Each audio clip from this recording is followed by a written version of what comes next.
Bonjour à tous et bienvenue sur l'heure du mystère. Aujourd'hui, je vais vous raconter une histoire qui m'est personnellement arrivée, une histoire qui me glace le sang chaque fois que j'y repense.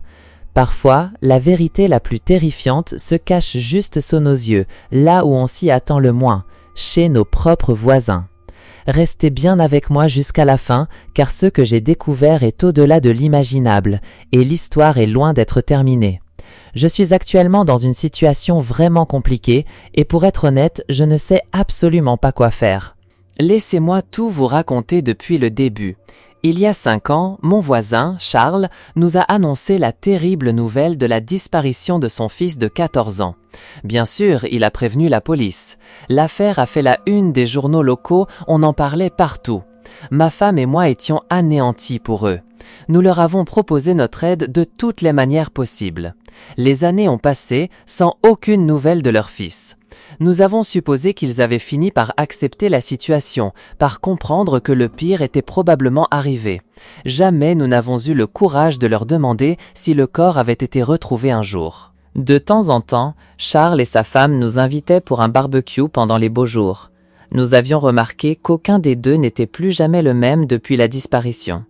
Catherine, la femme de Charles, était devenue beaucoup plus silencieuse, plus réservée. Charles, lui, semblait constamment mal à l'aise, nerveux. C'était compréhensible jusqu'à un certain point. Avance rapide jusqu'à la semaine dernière. Charles est venu me voir alors que je sortais les poubelles.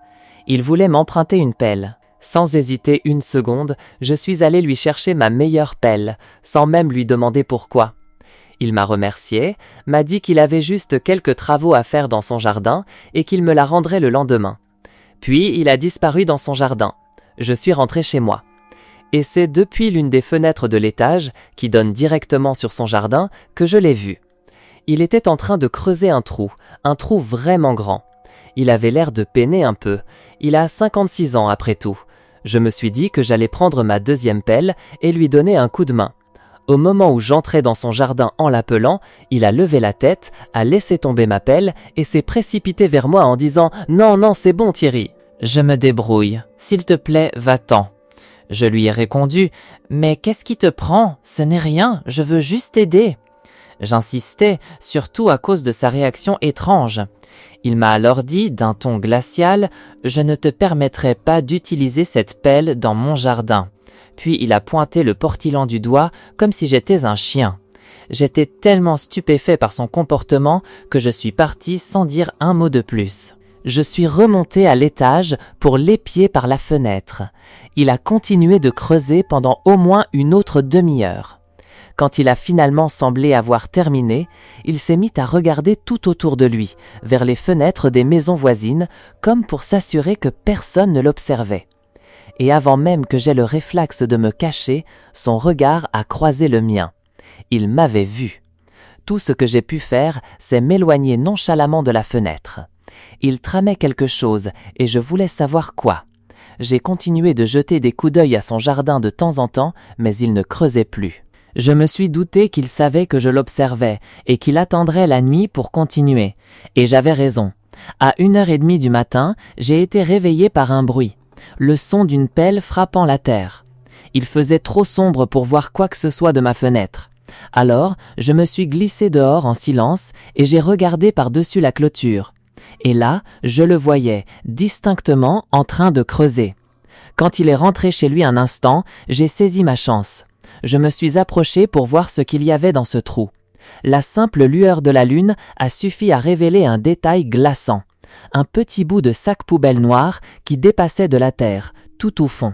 Mon regard faisait des allers-retours entre sa porte et le trou. J'ai hésité comme ça 3 ou 4 fois à me demander si je devais creuser pour voir ce qu'il y avait dans ce sac.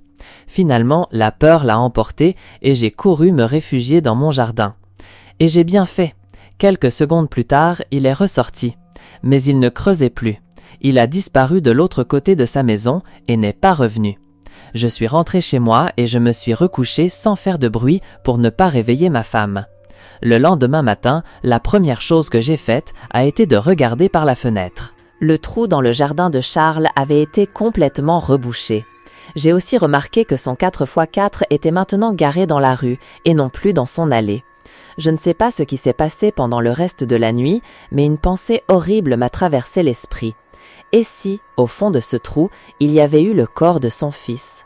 Pour autant que je sache, il a peut-être déterré ce qu'il avait caché là pour aller s'en débarrasser ailleurs. Ce ne sont que des suppositions, bien sûr. Prenez-moi pour un fou si vous voulez. Je n'en ai parlé à personne, pas même à ma femme. Et franchement, je suis perdue. Charles ne m'a jamais rendu ma pelle. Je ne vais certainement pas la lui réclamer. D'ailleurs, depuis cet incident, il m'évite comme la peste. Et puis hier, il s'est passé quelque chose d'encore plus troublant. Par pure coïncidence, j'ai regardé par la fenêtre en direction de sa maison et je l'ai surpris. Il était là, debout à sa propre fenêtre, en train de regarder fixement la mienne. Quand il a vu que je l'avais vu, il a immédiatement baissé son store. Et ça, c'était en plein milieu de la journée. Je ne sais absolument pas quoi faire, mais honnêtement, je suis terrifiée. J'ai vécu dans 3 maisons différentes au cours de ma vie. 2 avec ma famille et ma maison actuelle où je vis seule. Nous avons habité la première maison pendant les 15 premières années de ma vie, puis la seconde pendant les 7 années suivantes avant que je ne déménage pour mon logement actuel. Cette histoire s'est déroulée dans notre première maison quand j'avais 15 ans, quelques mois seulement avant que nous ne déménagions.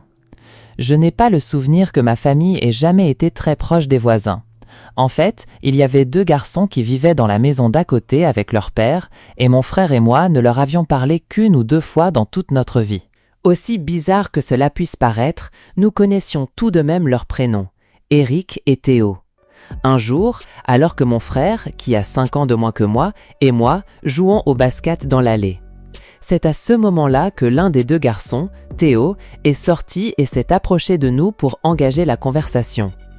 Je ne me souviens pas de chaque mot échangé, mais je me rappelle que la première chose qu'il nous a demandé, c'était si c'était vrai que nous allions déménager.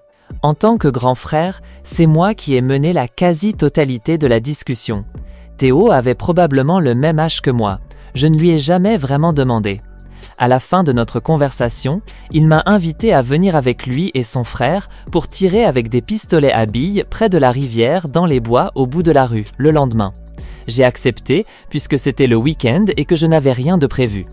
Au dernier moment, mon petit frère a demandé s'il pouvait venir, sans supposer qu'il était automatiquement invité lui aussi. Théo a dit oui, puis il est reparti. Le lendemain, en fin de journée, environ 1 heure avant le crépuscule, Eric et Théo ont sonné à notre porte. Nous nous sommes dépêchés d'ouvrir car nos parents ne savaient pas que nous sortions pour jouer avec des pistolets à billes. Marcher sur le trottoir avec Théo et Eric, vêtus de treillis militaires et transportant un sac de sport, était une scène vraiment étrange. Le niveau de sérieux que ces 2-là affichaient était si décalé que mon frère et moi n'arrêtions pas de nous lancer des regards, retenant nos rires à plusieurs reprises. Nous sommes arrivés au bois en ayant à peine échangé quelques mots. Je sentais déjà que ces 2-là n'étaient pas très bavards. C'était peut-être la raison pour laquelle nous ne les avions jamais vraiment rencontrés officiellement avant ce jour. Théo a laissé tomber le sac de sport par terre et l'a ouvert, pendant qu'Eric cassait une branche d'un arbre avec une agressivité surprenante et la jetait dans la rivière. Mon frère et moi nous sommes regardés à nouveau, mais cette fois ce n'était plus drôle du tout. Théo a sorti quelques armes du sac et nous les a tendues. Et c'est là qu'il a lâché la bombe en nous disant que c'était de vraies armes. Eric a attrapé une arme chargée dans le sac et a commencé à tirer sur les arbres de l'autre côté de la rivière. Quand j'ai compris qu'il ne plaisantait pas, j'ai ressenti un mélange de colère et de confusion. J'ai arraché l'arme des mains de mon frère et j'ai reposé les 2 dans le sac. Je leur ai dit que nous n'étions pas à l'aise avec ça et que nous devions partir. Eric a cessé de tirer et ils nous ont tous les 2 fixés avec des expressions qui semblaient à moitié furieuses. L'un des 2 garçons nous a crié une insulte alors que nous nous éloignions. J'avais toujours eu le sentiment que ces 2-là n'étaient pas des enfants fréquentables et cela ne faisait que le confirmer. J'ai dit à mon frère de ne plus jamais leur adresser la parole jusqu'à notre départ. Le soir, à table, nous avons dit à nos parents que c'étaient des gamins vraiment bizarres, mais nous n'avons pas mentionné l'histoire des armes. Cette nuit-là, je me suis réveillée avec un courant d'air froid qui me giflait le visage. Ma fenêtre était grande ouverte. J'ai senti quelque chose de dur se presser contre l'arrière de ma tête alors que je regardais par la fenêtre, et quelqu'un derrière moi a fait « Chut !» Étrangement, je n'ai ni crié, ni sursauté. Je suis resté parfaitement calme. J'ai compris ce qui se passait avec une rapidité surprenante.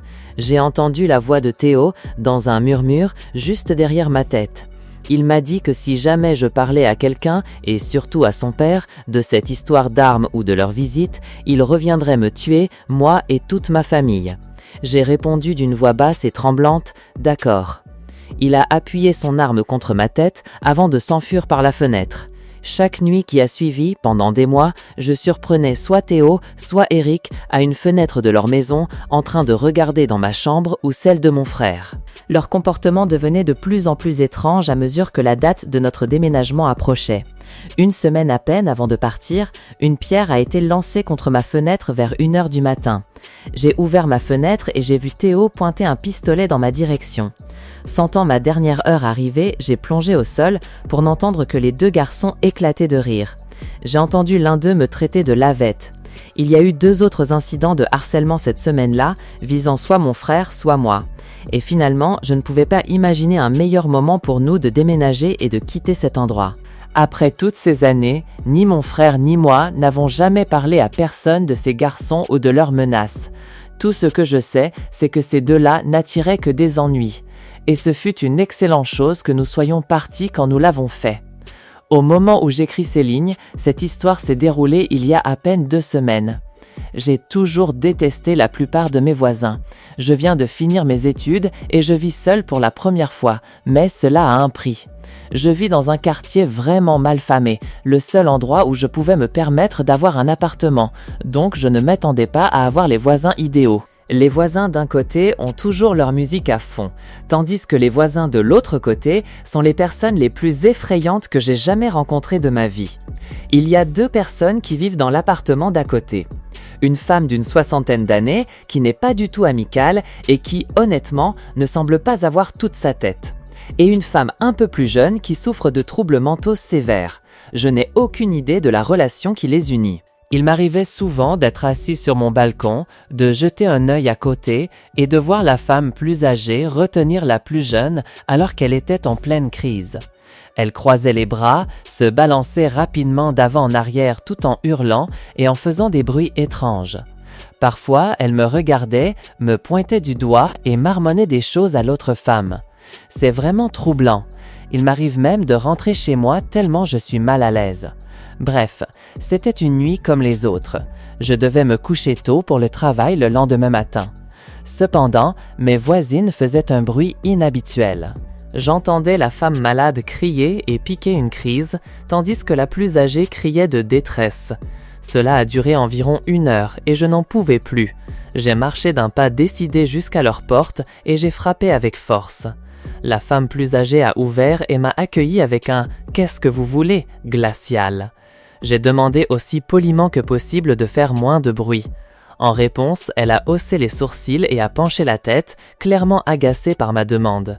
C'est à ce moment-là que la femme plus jeune est entrée dans le salon en criant « Comment osez-vous » à plusieurs reprises. La femme plus âgée l'a retenue pour l'empêcher de s'approcher de moi, puis m'a claqué la porte au nez. Je ne comprenais pas ce qui venait de se passer, mais je sentais que ma visite n'avait servi à rien. Je suis retourné à mon lit, vaincu. Cependant, j'ai réalisé qu'elles étaient enfin silencieuses. Je pouvais enfin trouver le sommeil. Eh bien, je me suis réveillé avec l'impression que la nuit était passée bien trop vite. J'ai regardé mon réveil et j'ai vu qu'il n'était que 3 heures du matin. Ma tête est retombée sur l'oreiller avec soulagement, mais très vite, j'ai cru entendre quelque chose venant du rez-de-chaussée. Je suis sortie de mon lit et je me suis approchée de ma porte juste pour m'assurer que je n'entendais pas des choses. N'entendant aucun autre bruit, je suis retournée me coucher. Je me suis réveillée une nouvelle fois dans une pièce sombre. Seulement 20 minutes s'étaient écoulées depuis que je m'étais rendormie. Je ne savais pas ce qui avait pu me réveiller cependant. Et puis, je l'ai entendu. Pris de panique, j'ai cherché mon téléphone sur ma table de chevet pour avoir une source de lumière. Mais quand je l'ai trouvé, je n'ai pas osé allumer la lampe de poche. J'ai scruté la pièce obscure en silence, essayant de déceler une silhouette sombre. J'ai regardé dans tous les coins de la chambre, et même s'il faisait si sombre, je pouvais dire qu'il n'y avait personne.